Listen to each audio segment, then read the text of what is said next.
Segenap para Syekh Mursyid yang hadir pada Manaqib Online Internasional pada pagi hari ini, di antaranya Romo Yai Anang Azari, Romo Yai Imam Sutiono, Romo Yai Mahya, Romo Yai Mustafa, Ayah Anda Profesor Dr. Edi Sunario, Bunda Ayah, Bunda Dr. Sari, Bapak Profesor Piantara, wabil khusus kepada Sohibul Hajat.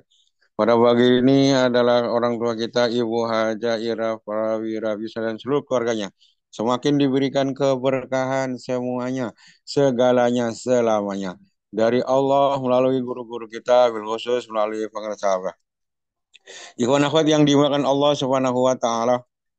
Tabaruk kitab Fadli Syuhur yang ditulis oleh guru kita. Iwan Yulan Juma di Saniyah. Di akhir-akhir dalam bulan Rejwan Saniyah, Abah menulis ada 3 alif. Ya. Di dalam Juma di Saniyah ada 3 alif. Yang pertama adalah alifnya diartikan dengan adab. Yang kedua adalah diartikan dengan asar. Yang ketiga adalah abah. Wa amal alifus salisu fi adasyari abah. Wa dil hurufi salasa fi kitabin fi kalimatin wahidatin allati bisawiya la'anallahu iblis alaihin. Iblis al-la'in. Sara mal'unan wa tardahu Allah minal jannah. Alif yang ketiga adalah aba. Aba itu artinya membangkang, melawan, memberontak. Nah, karena ada kesombongan dalam dirinya. Jadi aba ini adalah 3 huruf alif, ba, ya, alif, ba, ya. Nah, dalam satu kalimat aba dengan kalimat inilah iblis dilaknat oleh Allah Subhanahu wa taala dan diusir dari surga. Nah, ikhwan akhwat yang dimuliakan Allah, setiap manusia itu pengen baik. Semua manusia adalah pengen baik pada dasarnya. Tapi ada yang berhasil menjadi orang baik, ada yang gagal menjadi orang baik. Yang gagal orang baik itu sebenarnya pengen jadi baik. Ya. Tidak ada yang sekarang mohon maaf di Cipinang, di Nusa Kambangan itu nggak ada rencana kayak begitu. Pengen semuanya adalah menjadi orang baik. Cuman dia gagal. Kenapa orang pengen baik gagal menjadi orang baik? Karena masih ada 3 hal. Ada 3 sifat dalam dirinya yang membuat mereka itu pengen baik tapi nggak bisa. Gagal. Apa itu? Satu, yang pertama masih ada sifat sombong. Ya, inilah yang diwarisi oleh iblis. Ketika disuruh hormat kepada Nabi Adam, iblis sombong, aba wastakbaro, membangkang, ya, membangkang. Ya. Meskipun iblis ini adalah pinter, dia menjadi penasihat malaikat. Tapi dengan kata-kata aba, dengan kata kesombongan yang dia miliki, maka iblis gagal menjadi orang baik. Padahal iblis ini adalah seorang yang ibadahnya luar biasa. Ya. Ibadahnya luar biasa, tapi dia membangkang. Kenapa dia membangkang? Karena dia merasa lebih pinter, merasa lebih mulia.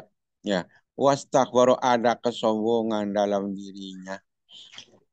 Dia protes kepada Allah, ana khairum minhu. Saya lebih baik daripada Adam, ya Allah. Kenapa saya yang harus hormat kepada dia? Bukannya Adam yang hormat kepada saya. Tani minar wa tahu mintin. Saya diciptakan dari api, sedangkan dia adalah diciptakan dari tanah. Ya. Maunya iblis Adam yang hormat kepada dia. Tapi Allah menyuruh dia yang hormat kepada Nabi Adam. Ya. Usjudu li Adam fasajadu illa iblis aba wastakbara. Ya. Jadi iblis ini sombong, membangkang. Nah, maka iblis sebenarnya nggak mau dia terlaknat. Iblis ini nggak mau jadi orang baik. Cuman dia ada kesombongan. Kesombongan dalam dirinya. Inilah kita belajar. Kita sebagai ikhwan datang kepada guru mursyid memang harus dienolkan. Kita nggak punya apa-apa. Kita nggak bisa apa-apa. Kita nggak mau apa serahkan semuanya kepada guru mursyid. Ya. Selagi seorang murid masih ada kesombongan dalam dirinya, masih membawa hartanya, masih membawa ilmunya, masih membawa pangkatnya, tak akan sukses menjadi seorang murid. Ya. Tak akan sukses. Ini kadang-kadang kan begitu. Mohon maaf, kadang-kadang mengajarin orang pinter itu adalah lebih susah daripada ngajarin orang bodoh. Kadang-kadang orang bodoh, kelihatan bodoh ini justru malah dia lebih patuh, lebih nurut kepada gurunya ketimbang, mohon maaf, kadang-kadang, ya tidak semua, kadang-kadang daripada orang pintar. Ya, jadi kalau orang pintar punya ilmu cendekiawan, dia datang kepada guru, ilmunya masih dibawa punya ilmu ini, gelarnya masih dibawa, yakin dia nggak bakal sukses jadi seorang murid. Iblis ini pengen baik, tapi dia punya rasa sombong. Nah, maka dengan kesombongan inilah yang menghalangi dia bisa menjadi seorang hamba yang baik. Nah, jadi pengen baik. Makanya ketika di zaman Nabi Musa alaihissalam, ketika di zaman Nabi Musa, ini iblis itu ketemu dengan Nabi Musa, nanya. Ya, nanya kepada Nabi Musa, wahai Musa, engkau dekat dengan Allah, tolong tanyakan kepada Allah. Ya, saya ini iblis, bisa nggak saya bertobat? Bisa nggak tobat saya diterima oleh Allah Subhanahu Wa Taala? Nah, apa kata Nabi Musa? Ya, nanti saya sampaikan kepada Allah. Akhirnya sampaikan kepada Allah, ya Allah, ini iblis berkata, dia pengen taubat ya Allah. Apakah dia itu bisa diterima taubatnya? Kata Allah, oh bisa, aku adalah maha menerima taubat. Bisa. Bagaimana caranya ya Allah? Ya. Kata Allah, dia itu urusannya Nabi Adam. Ya. Dia terusir, dia terlaknat, itu gara-gara dia nggak mau hormat kepada Nabi Adam. Ya. Sampaikan kepada iblis, kata Allah, kalau pengen taubatnya diterima, dia harus hormat kepada kuburannya Nabi Adam. Oh, jadi suruh hormat kepada kuburan Nabi Adam. Kalau dia mau hormat dan kuburannya Adam, taubatnya aku terima. Akhirnya Nabi Musa ketemu dengan iblis. Kata iblis, bagaimana? Wahai Musa, bisa saya taubat diterima? Bisa, iblis. Apa syaratnya? Kata Allah, syaratnya kamu harus datangi kuburan Nabi Adam, kamu hormat kepada kuburan Nabi Adam. Ya, dibilangin begitu, iblis sombongnya tambah jadi. Dia marah, bukannya berterima kasih, marah, la asjudu wa huwa hayyun wa kaifa asjudu wa huwa mayyitun. Oh, gah banget, gak bakalan, kata iblis. Waktu dia hidup saja saya ogah hormat sama dia, apalagi sekarang. Nah, dia sudah meninggal, sudah mati. Enggak. Wah, terlanjur basah. Akhirnya sampai sekarang, sampai hari kiamat, iblis terlaknat. Ini gara-gara sombong. Seorang murid yang masih punya sombong, merasa lebih baik dari yang lain, merasa lebih pintar, apalagi memprotes gurunya, yakin nggak bakal dia sukses dalam bertorekah. Ya, maka sombong inilah ya harus kita buang. Jangan ada kesombongan dalam diri kita. Allah Rasulullah mengingatkan, la yadkhulul jannah man kana fi qalbi dzarratin minal kibri. Tidak akan masuk surga, kata Rasulullah, seseorang yang di dalam hatinya masih ada kesombongan, meskipun sebiji sawi, sebiji atom.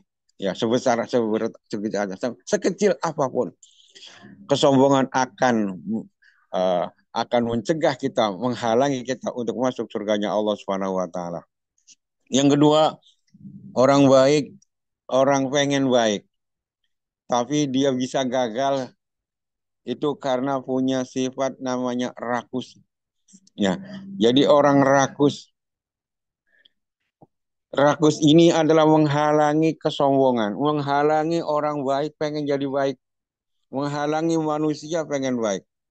Meskipun manusia pengen baik, tapi kalau masih ada sifat rakus dalam dirinya, tidak akan bisa baik. Maka buang sifat ini. Ini sifat ini dulu dimiliki oleh Nabi Adam ketika di surga. Ketika Nabi Adam di surga bersama Hawa, Allah udah wasiat, udah pesan. Wa qulna ya Adam uskun anta wa zawjukal jannah. Wa kula minha ragadan haitsu syi'tuma wa la taqrabu hadhihi syajarata fatakuna minadh dhalimin. Kami Allah berkata kepada Adam, ya Adam, untun uskun anta wa zawjukal jannah. Diamlah kamu dan istri di surga. Silakan. Nah, semua silakan nikmati yang ada di dalam surga. Silakan. Tapi wala taqrabu hadhihi, jangan kamu deketi pohon ini. Yang lain silakan, tapi jangan yang ini. Nah, ternyata apa yang terjadi? Ya, godaan iblis. Ternyata ada sifat rakus dalam dirinya. Ya, sudah dapat bagiannya sendiri, yang jangan yang ini. Malah yang di situ juga, yang bukan bagiannya, yang dilarang juga malah dilanggar. Lah ini orang-orang para koruptor. Ini kan sebenarnya punya gaji sendiri, ya, punya bagian sendiri. Cuman dia rakus. Bagian orang lain punya negara diambil. Nah, meskipun dia pengen baik, menjadi orang-orang baik, pasti nggak akan bisa.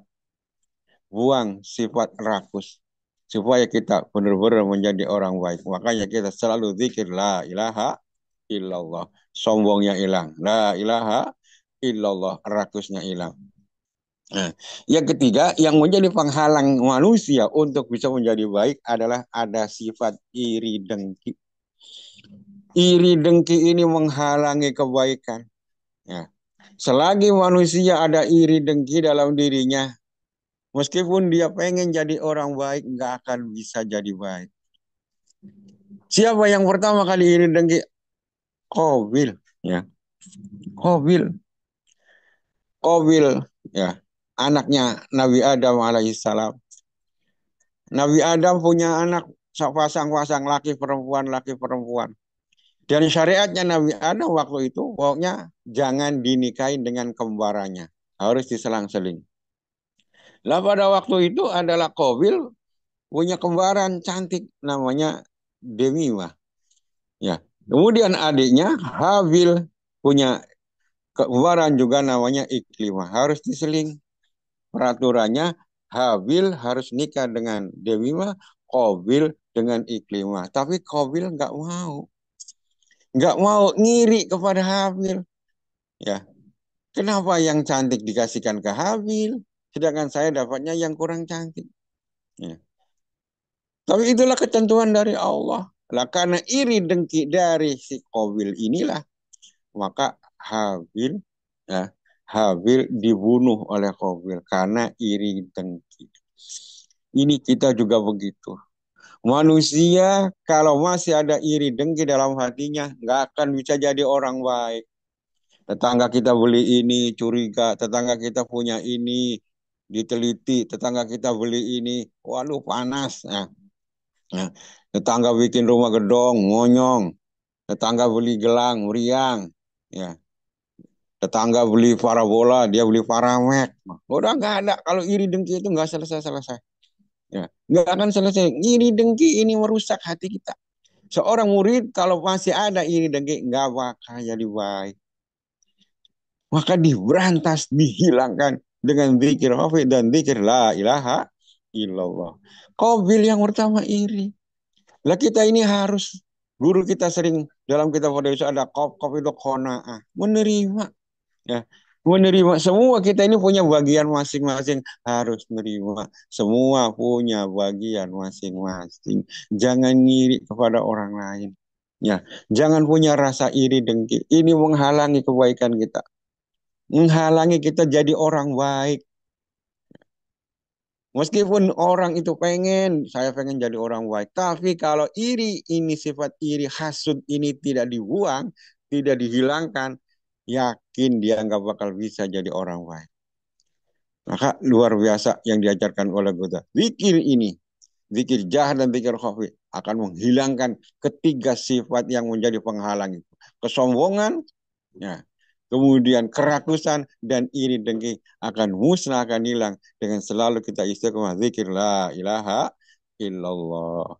Kurang lebihnya Allah alam. Assalamualaikum warahmatullahi wabarakatuh. Waalaikumsalam.